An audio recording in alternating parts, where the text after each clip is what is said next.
Siya'y isang hipon, maganda lang kanyang katawan, tapon ulo.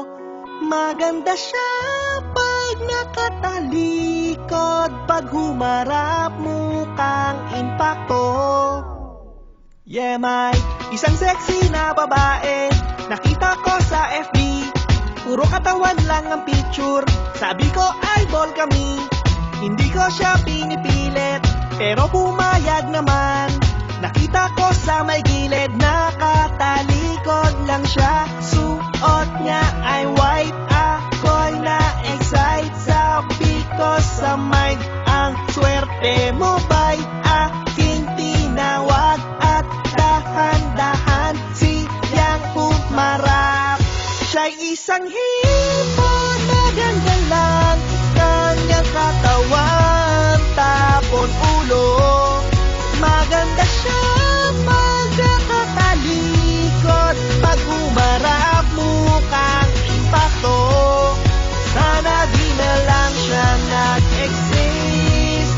Ang hininga niya amoy panis, ang kanyang huso ay tagilid, ang mukha parang na-flying kiss. Oh, sinisikmura na nga ako, tinry ko na magtiis.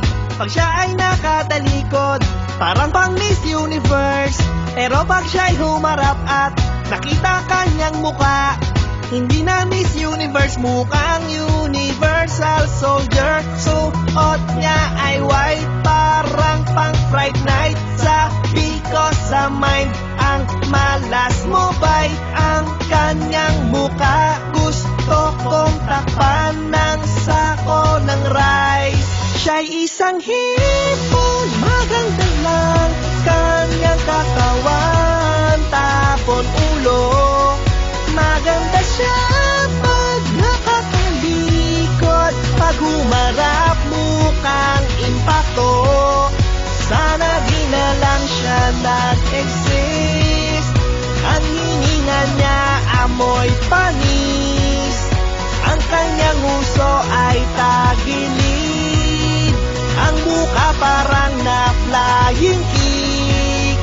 Siya'y isang hipon. Yo, ibis ng karagatan, huwag kang humarap, wala kang karapatan. Maganda ka naman, pero let me finish. Maganda sa paningin ng taong may foot fetish. Siya pa naman ay gaganda, basta sa mundo'y may alak pa. At basta habol ng lalaki, one cut ka. Mga mahilig sa exotic na pa. Wow, yeah. Wow, wow, wow, mali. Sa tempura yata to pinaglihi. Paborito ng mayaman, ayos lang maging mayabang, kasi ayaw naming lumingon ka sa pinanggalingan. Hirap na sa flip top, ako na'y humait, pero dahil sa'yo na-inspire, bumatil pa ulit. Kaya bago umalis ate, salamat talaga. Pasalamat ka rin at sa radyo bawal magmura. Siya'y isang hipon, maganda lang kanyang katawan, tapon ulo.